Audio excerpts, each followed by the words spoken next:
Věděli jste, že ChatGPT vám dneska může vytvořit celý e-book jenom na základě vašeho vloženého textu, nějakého kontentu, který si připravíte a vaší představy o tom, jak by to mělo graficky vypadat? Pokud ne, mrkněte na tenhle můj návod, který jsem si pro vás připravil. Dělal jsem tady jako test 26-stránkový e-book o promptování. Není to samozřejmě dokonalý, dalo by se to vylepšit, nicméně slouží to pouze jako ukázka, abyste viděli, jak s ChatGPT pracovat. Připravil jsem si pro vás i tady ten dokument, který najdete pod videem. A první co, vezmete si takovýhle dlouhý prompt, který jenom vezmete, dáte copy-paste. Jo, já už jsem ho tady pro vás hodil. A je to vlastně nějaký základní setup role, postupu, pravidel a vzorového výstupu, jak chceme, aby nám to ChatGPT vyhodil. On se samozřejmě doptá na nějaké věci, jako je název, autor, cílová audience a tak dále, což mu tady hoďte, dejte jakýkoliv relevantní info. Já jsem chtěl, aby stránky byly 9:16. Určitě si tam dejte zafixovanou tu orientaci, ať už je jakákoliv, protože vám občas může udělat to, že vám ty stránky různě jako pomíchá, jo? Že některé jsou vertikální, některé horizontální a úplně nechceme. Jo, takže určitě si tam dejte minimálně, že to má být vertikální nebo horizontální orientace.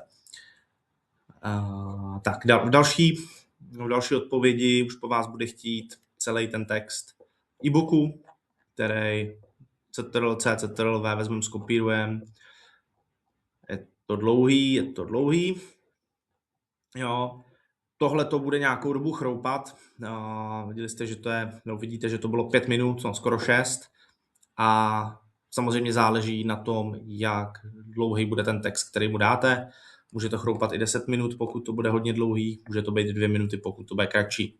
Jo, výsledkem, který vám dá, je tady ten JSON, kde vlastně máte rozdělený všechny stránky ohledně typu, čísla stránky, promptu pro vytvoření toho, co tam vlastně, jak to bude vypadat. Jo, vidíte, že tady drží Premium Dark Editorial Textile a celá vlastně kompozice stránky, když s tím přejedu až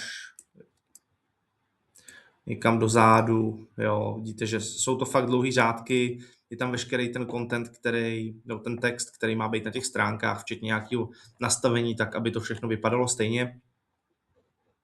Jo, ten si jenom vezmete, skopírujete a buď to hodíte česky, vytvoř e-book z tohoto JSONu, nebo to můžete dát anglicky, přesně tady, jak je to v tom dokumentu.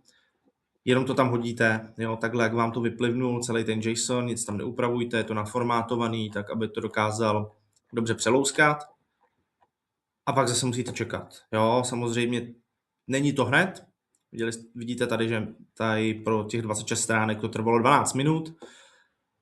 Zase může to být 5-8 minut při nějakým kratším e-booku, může to být 20-30 minut při něčem dlouhým. Samozřejmě pokud tam nacpete jako hodně textu, budete chtít fakt něco hodně dlouhého, je možný, že se vám to zasekne, takže já to doporučuji na nějaký kratší e-booky.